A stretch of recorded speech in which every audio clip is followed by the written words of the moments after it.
João Henriques foi procurado por meio do escritório Barbosa Advogados Associados, mas nossos telefonemas não foram atendidos. Também não foi possível encontrar José Augusto Ferreira dos Santos, dono do antigo banco BVA, e o empresário Idalécio de Oliveira.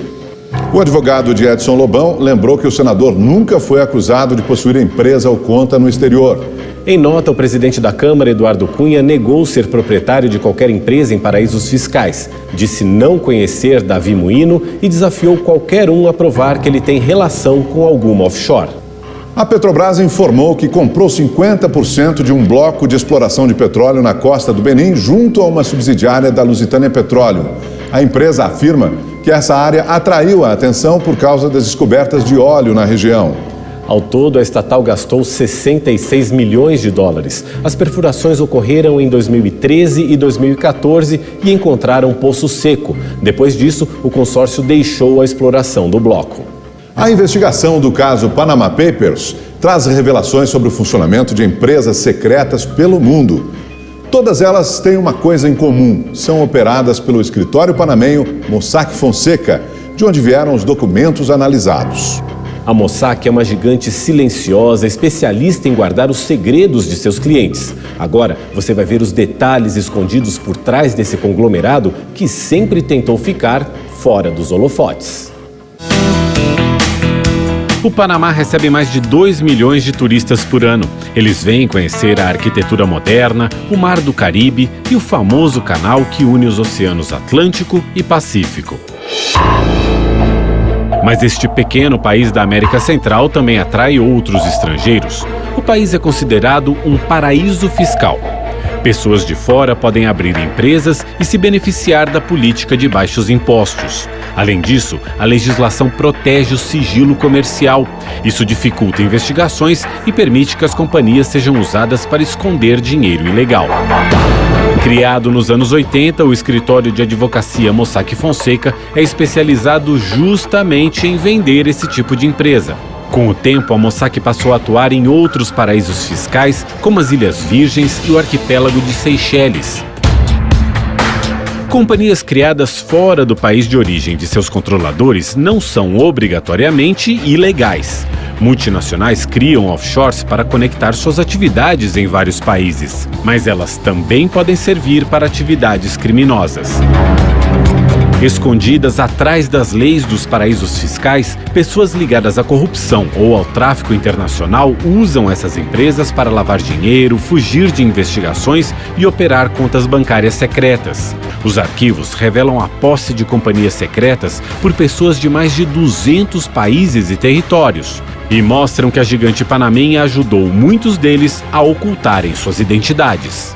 A Mossack Fonseca é uma das 5 maiores vendedoras de offshores do mundo. Tem mais de 500 funcionários e 40 escritórios em vários países. Um deles fica nesse prédio aqui na Avenida Paulista, no coração de São Paulo. Este endereço, no dia 27 de janeiro, foi alvo da Polícia Federal durante investigações da Operação Lava Jato. Após a batida policial, o escritório da Avenida Paulista foi fechado. Os funcionários no Brasil foram presos, acusados de criar empresas para doleiros lavarem dinheiro de propina no exterior. O escândalo no Brasil levou Ramon Fonseca, um dos fundadores do escritório, a renunciar ao cargo de ministro conselheiro da presidência do Panamá.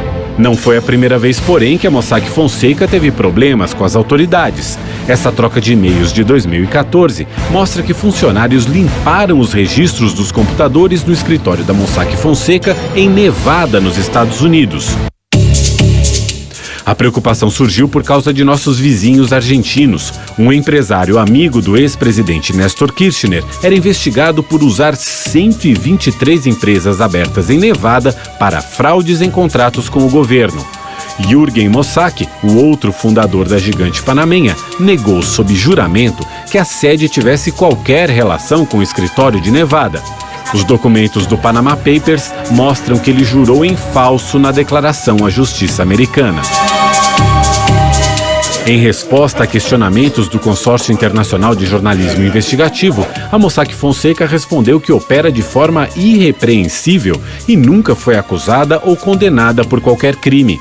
A empresa também tenta se isentar de responsabilidade, dizendo que apenas fornece offshores e não pode ser culpada se elas são usadas para cometer crimes pelos clientes. Não é bem assim. Na Mossack, quem se dispõe a pagar pode até contratar diretores e acionistas de fachada. São laranjas.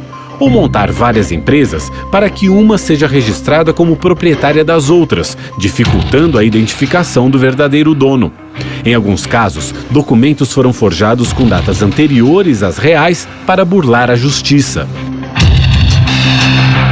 A empresa ainda afirma que investiga os clientes para não se associar a suspeitos de qualquer irregularidade. Mas os levantamentos do Panama Papers revelam que ela abriu ao menos 33 empresas para pessoas acusadas por autoridades americanas de ligação com terrorismo, tráfico de drogas ou de apoiar regimes totalitários como o da Coreia do Norte. Pessoas ligadas às empreiteiras citadas na Lava Jato também aparecem como dirigentes ou acionistas em companhias abertas pela Mossack Fonseca em paraísos fiscais. Em um dos casos, 2 acusados de operar contas secretas da construtora Odebrecht abriram offshores ao mesmo tempo.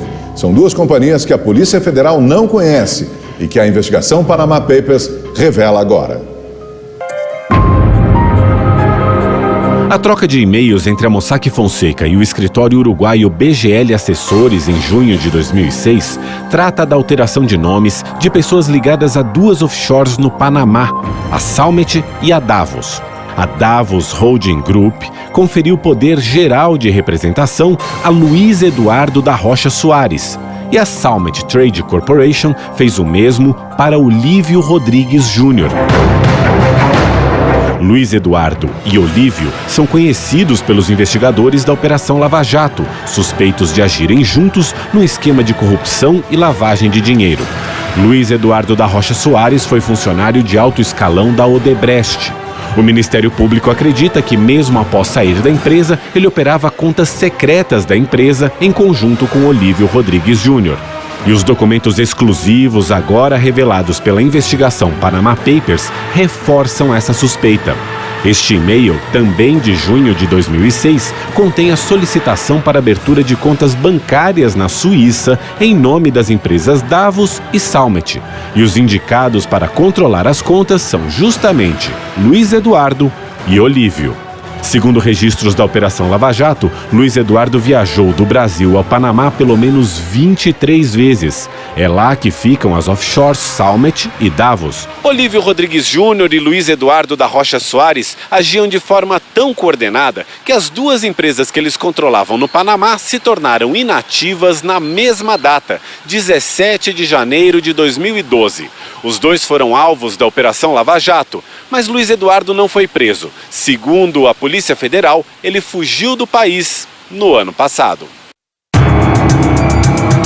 Outros documentos revelados pelo Consórcio Internacional de Jornalismo Investigativo mostram que a família dona das empreiteiras Queiroz Galvão e Galvão Engenharia também tinham empresas em paraísos fiscais. A principal foi criada nas Ilhas Virgens em 1992 com o nome de FIPAR Assets.